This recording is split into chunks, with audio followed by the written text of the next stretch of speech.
Olá, eu sou a Andressa Fabres e vou contar uma história para vocês.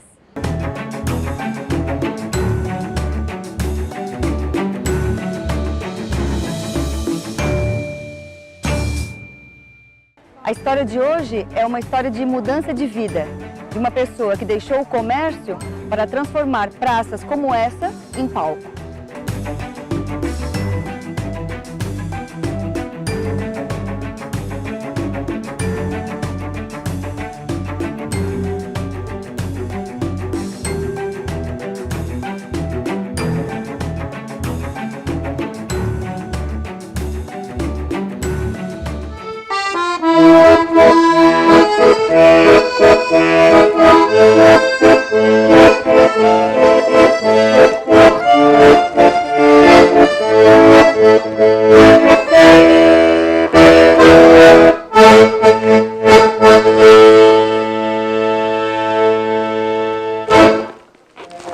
Olá, seja bem-vindo! Hoje a gente está nesse ambiente que inspira a arte, especialmente a arte cênica, para contar uma história grandiosa, uma história vencedora, que tem 20 anos de estrada. A gente pode dizer que é 20 anos de estrada mesmo.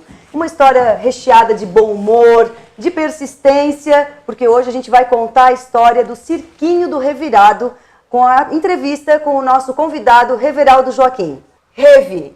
Ele é conhecido como Reve, né? Reveraldo Joaquim, mas conhecido como Reve. Seja bem-vindo ao nosso programa, ao nosso canal, para hoje contar a história do Cirquinho do Revirado, 20 anos atrás. Como é que essa história começou? Então, é um prazer estar aqui conversando com vocês. Sempre é bom contar a história do Cirquinho do Revirado, né? A história do grupo, ele passa pela minha história, pela história da Ionara, que nós dois fundamos o grupo em 97. Mas antes disso é importante falar de onde viemos, né? Tanto eu como a Ionara, a gente nasceu no movimento social, no movimento de grupo de jovens, pastoral de juventude, depois grêmio estudantil, e nós seguimos sempre por essa linha, né? E dentro desse trabalho nosso, sempre trabalhando o teatro como foco, né? Quer dizer, na escola vocês já estavam envolvidos em grupos de teatro, já estavam organizando peças, já era uma coisa que estava na essência de vocês. Perfeitamente. É isso, desde a época de escola, e tanto eu como a Ionara, mesmo a gente não se conhecendo, eu participava de um grupo de coral, e esse grupo de coral era aqui do bairro mesmo, do Nossa Senhora da Salete, e a Ionara participava de um grupo de coral lá no bairro Pinheirinho. Então as vidas foram se cruzando, né? Nós viemos, tanto eu como a Ionara, de famílias simples, né? Tínhamos que trabalhar muito cedo também para viver, para ajudar a família, né? Já fui vendedor de picolé, já fui vendedor de sonhos, né? Eu vendia sonho, né? E quem diria? Continuou vendendo sonhos. Isso, hoje em dia a minha profissão é vender sonhos, só que agora, de fato, com o teatro. Vocês vêm de famílias simples, né? Tanto o Reve quanto a Ionara. Quando vocês disseram, não, nós vamos ser artistas de teatro, a gente vai rodar o Brasil fazendo peças de teatro, a nossa família vai ser sustentada com isso. Como é que foi a receptividade na família, primeiro momento? Olha, quando a gente decidiu isso, eu e a Ionara éramos casados, ainda somos. E daí já eram casados na época, e nós tínhamos o Luan tinha 1 aninho, eu trabalhava numa loja de eletrodomésticos, era gerente da loja, trabalhei 6 anos como gerente de loja, e num determinado momento de estresse do próprio trabalho, das exigências que tinha, e da própria reflexão sobre a vida, né? Sobre essa passagem nossa aqui nesse plano espiritual, nessa terra, né? Então, será que é isso mesmo que a gente queria para a nossa vida? Será que a gente não poderia potencializar um pouco mais a nossa história, para não ser somente coadjuvante desse mundo, mas que de alguma forma também protagonizar algo de diferente para a nossa cidade, para a nossa região? E a gente resolveu comprar um mini circo e viver exclusivamente do fazer teatral. E isso aconteceu em 97, e aconteceu muito rápido essa mudança. A Ionara, no momento que eu propus para ela, vamos comprar um circo e vamos viajar, viver de teatro, foi muito rápido. Os amigos foram os primeiros a ficar sabendo, e claro, né? Sempre tem uma preocupação, né? Como assim viver de teatro? Como é que é viver de teatro? Como é que é comercializar a arte? Como é transformar essas pessoas comuns em possíveis espectadores de um espetáculo? Então, esses eram os questionamentos dos nossos amigos, né? E do tipo, tu estás largando um emprego formal, um emprego que te dá uma rentabilidade, que sustenta a tua família, e que, de certa forma, dá um aporte também para as nossas famílias, né? Tanto minha como da Ionara, né? Porque isso traz para eles uma segurança. Eu tenho um emprego, tenho um salário. Assinada, né? Exatamente. E a própria família, quando soube disso, eles ficaram assim, como assim? E até depois de um tempo que a gente começou a trabalhar com teatro, que nunca foi fácil, né? Nunca foi fácil, porém foi sempre muito divertido e sempre muito contagioso a nossa viver de teatro, né? Que idade que vocês tinham, Revi, tu e a Ionara, quando vocês tomaram essa decisão? Eu tinha 27 anos, a Ionara em torno de 24 anos. Então, nós éramos dois jovens que tínhamos muito a conquistar, muito a fazer, e ainda somos jovens, né? Depois de 20 anos, estamos aí nessa luta, fazendo teatro, e é bacana, sabe? O que a gente conquistou de amizade, de pessoas, de companheirismo, que é o que a arte nos trouxe, né? A gente já viajou por 18 estados do Brasil, então, culturalmente, isso ninguém vai tirar de nós. É uma conquista nossa. E aí vocês viajam 18 estados do país, vocês já tinham o Luan com um ano de idade, depois vocês tiveram outra filha, nesse período, nesses 20 anos, nasceu a Marcela. Como que foi construir essa família na estrada, viajando, pé na estrada? Então, é bem legal isso. O Luan, ele foi aquela figura que cresceu dentro do circo, literalmente. Quando eu falo em circo, cirquinho do Revirado, porque nós tínhamos um mini circo com arquibancadas, cadeirinhas. Dentro desse mini circo a gente fazia teatro de fantoche.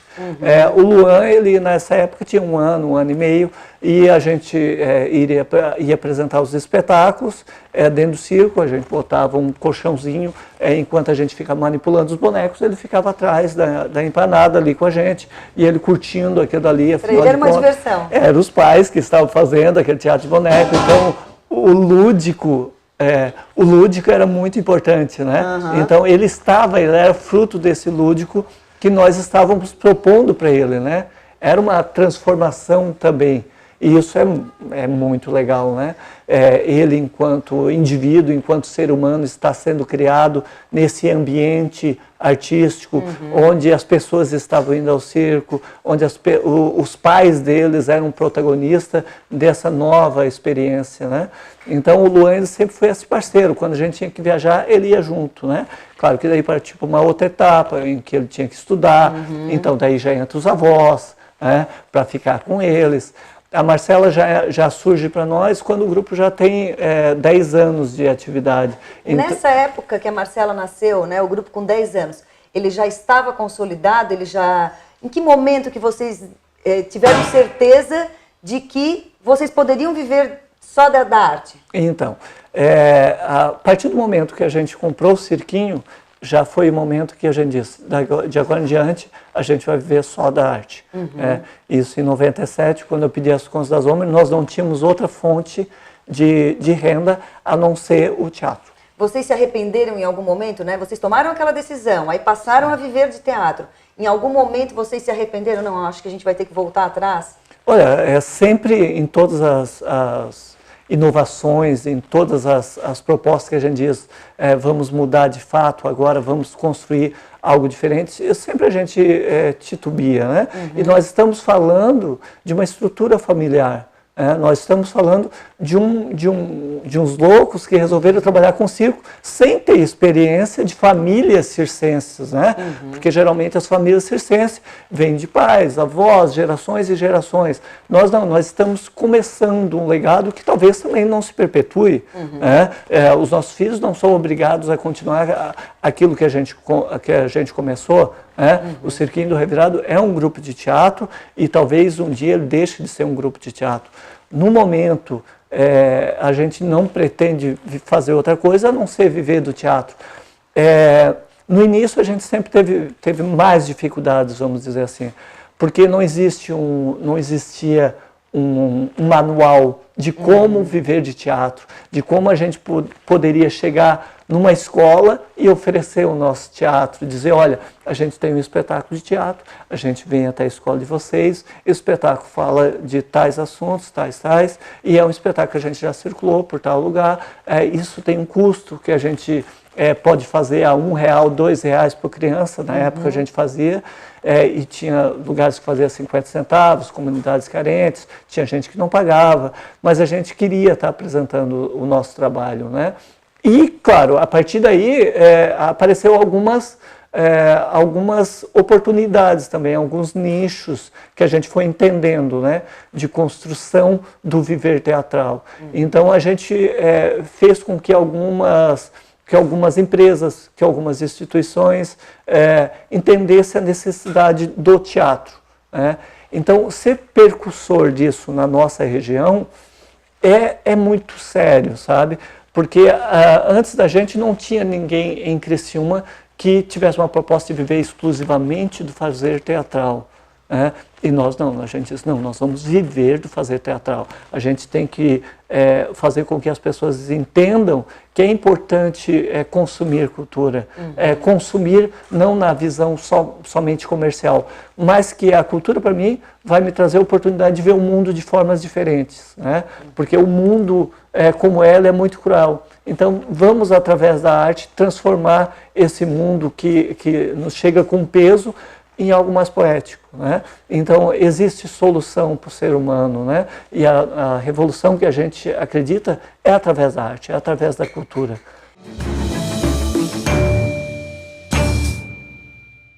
Você já parou para pensar na importância de contar a história da sua empresa e a sua própria história para os seus funcionários? Esta é a dica de hoje da Alfa Comunicação Empresarial.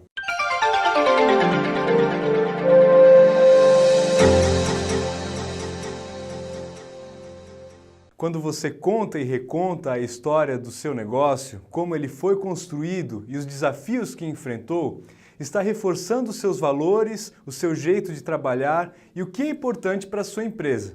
Há vários momentos em que isso pode ser feito e há várias formas também, sem parecer repetitivo. O aniversário da empresa é a oportunidade mais comum, já que acontece todos os anos e é uma celebração que envolve todos. Mas toda vez que fizer um evento com sua equipe, seja no dia do trabalho, em reuniões mensais, não perca a oportunidade de contar um pouquinho da história da empresa. Este é um dos melhores jeitos de fazer com que todos compreendam como você pensa e alinhar os valores da equipe com os seus. Somos instituição para você ter toda a confiança. Somos financeira, porque dinheiro não é tudo, mas ajuda a realizar os seus sonhos. Somos cooperativa, pois assim construímos nosso mundo. Somos premium, afinal, você merece exclusividade. Para nós, não existem perdedores, todos ganham juntos. É por isso que somos assim. Unicred, um time que coopera com você. A transição de vocês do teatro de bonecos, né, de fantoches, na verdade, que vocês começaram, até onde vocês hoje estão, que é um teatro, não sei se tem um nome específico para isso, mas é o teatro mais do jeito que a gente está acostumado a ver. Certo. Essa transição foi gradual ou teve um marco? Então, em 2001, o Cirquinho do Revirado, ele montou um espetáculo chamado Sonho de Natanael, e nessa época a gente chamou para o grupo Fabiano Perucchi, que é ator do Teatro Lá dos Fundos, e é um palhaço, né? Hoje é palhaço, conhecido no Brasil inteiro, para nós também é uma honra, e o Fabiano ficou 10 anos nesse grupo. E essa estada no grupo, ele nos proporcionou alguma coisa. A gente montou o espetáculo Sonho de Natanael e a gente apresentou em toda a rede municipal de ensino. Então, essas 127 apresentações que a gente teve longe do circo, nos deu um contato direto com a plateia, que tinha muita referência do circo também. E logo depois a gente montou o espetáculo Amor por Anexins, que é um espetáculo com pernas de pau, e que daí o grupo ganhou uma qualidade artística e visual muito grande. Então nós começamos a circular nacionalmente através de festivais e ganhamos muitos prêmios, né? Ganhamos muitos prêmios em festivais competitivos que a gente ia. E esses prêmios em dinheiro? Em prêmios em dinheiro e prêmios em troféus, né? Onde a gente guarda com muito carinho essa lembrança, né? Claro que não é o objetivo de fato está sendo a arte valorizada de alguma forma e que isso vai contar a nossa história, vai servir para contar a nossa história, mas não que nos coloca no patamar melhor ou pior do que ninguém. Nós somos mais um a estar fazendo essa arte. Então ali foi um marco, porque o Amor por Anexins não cabia mais dentro do cirquinho. A linguagem do teatro de bonecos, as pessoas acabavam estigmatizando que eles trabalham com teatro de bonequinho, teatrinho infantil, faz festinha de aniversário. A gente não queria isso, a gente queria algo diferente. Então a rua nos propôs alguma coisa muito legal. E as pessoas se surpreendiam com a nossa forma de fazer teatro de rua, porque nós tínhamos um contato com a plateia muito direto, que foi o circo que nos deu. E o jogo meu e da Ionara era um jogo também do teatro de boneco, então as pessoas se encantavam com isso. Então a rua acabou sendo o nosso palco.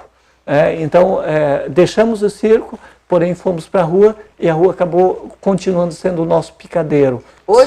Hoje as peças que vocês apresentam, ou as peças até que vocês planejam, estão sendo sempre voltadas para a rua, para esse ambiente de rua.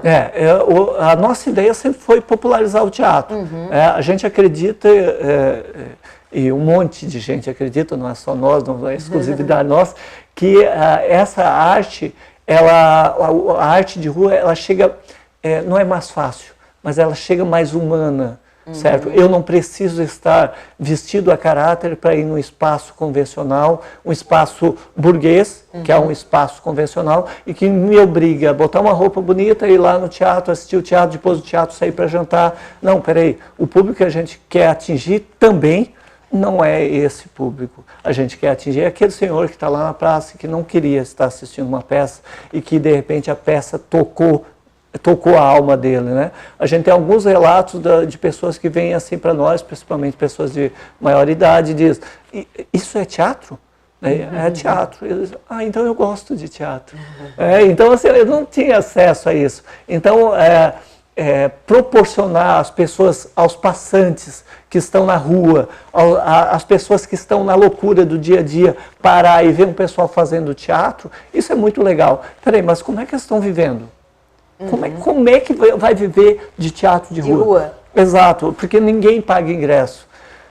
A gente nunca faz uma apresentação de graça, a não ser que seja uma apresentação do grupo para uma comunidade carente, para uma comunidade que esteja lá necessitando. Sim, a gente faz isso. Agora, ir para a rua para promover o grupo, não, a gente não faz. A gente vai para a rua, nós temos a nossa arte, essa arte tem um custo e alguém está pagando para a gente estar ali.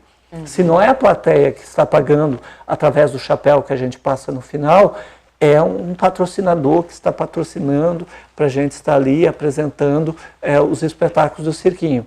Então, a importância das pessoas entender que a gente não vive de tapa nas costas e dizer: a gente considera muito o trabalho de vocês, é lindo, as pessoas têm que valorizar. Não, gente, valorizar é entender que nós temos que comer, que a gente tem que se vestir, que a gente tem que produzir, que a gente tem que se divertir, certo? Que nós vivemos numa sociedade normal, sabe? A gente não come boneco, a gente não come a nossa arte, a gente vive do fazer teatral. E isso gera um custo, certo? E é importante para a cidade? Talvez seja.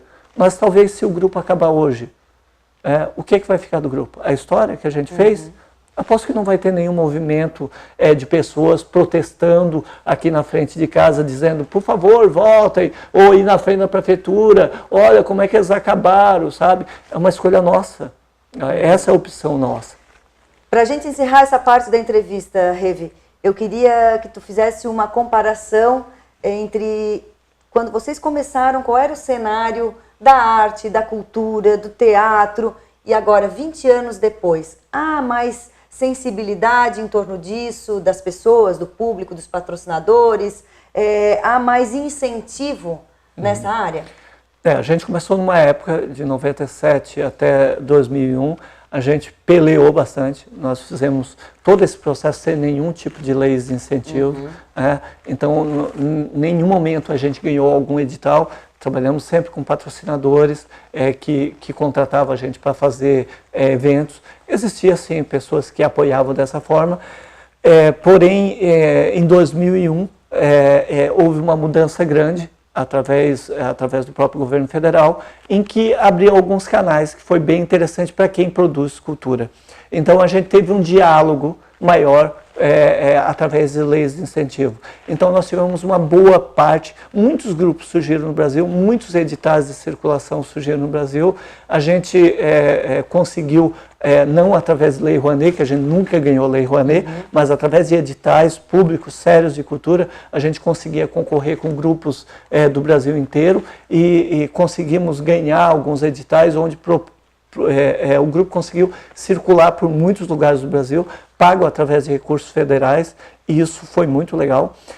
Estamos embarcando já há 2 anos atrás, 1 ano, numa crise que também os grupos estão sentindo mais, porém existe também uma crise de identidade no país, não só uma crise financeira, mas uma crise moral, onde o artista ele está sendo visto de uma forma... foi colocado numa forma muito preconceituosa, né? Então aquela visão dos hippies que se tinha nos anos 60, 70, eles estão tentando jogar para isso aqui. Isso parece muito um movimento cruel, sabe? Dizer, eles são artistas. Não, peraí, são pessoas que estão pensando, certo? Nós vivemos uma democracia onde as pessoas têm todo o direito de expressar suas opiniões. A diferença é que o pessoal da arte, eles têm essa liberdade, porque elas não estão atrelados a um empresário, não estão atrelados a uma empresa, eles têm pensamento críticos e a gente, sempre que pode, a gente expressa a nossa opinião.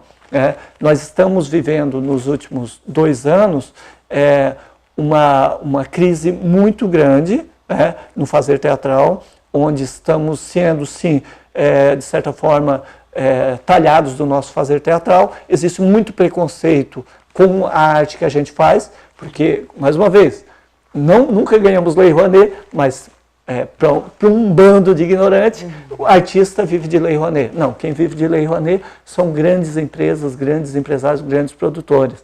Nós, artistas, não vivemos disso, a gente não sabe nem o que é isso. Para nós, que fizemos teatro, a gente queria que acabasse a Lei Rouanet. Essa que é a verdade, e é uma briga desde 2001 que a gente vem fazendo, né? Infelizmente, essa questão dos grandes produtoras, elas acabam ficando com essa ideia de vamos manter a Lei Rouanet no formato que é. Tá certo, obrigada, Revi, pela tua participação aqui hoje, contando essa história vencedora de 20 anos do Cirquinho do Revirado. Obrigada a Ionara também, que está nos bastidores, assistindo, acompanhando, né? Faz parte dessa história, não dá nem para contar a história sem falar dela, porque ela faz parte muito dessa história. Obrigada mais uma vez e obrigada a vocês que nos acompanharam. Até um próximo programa aqui no canal, onde a gente conta muitas histórias.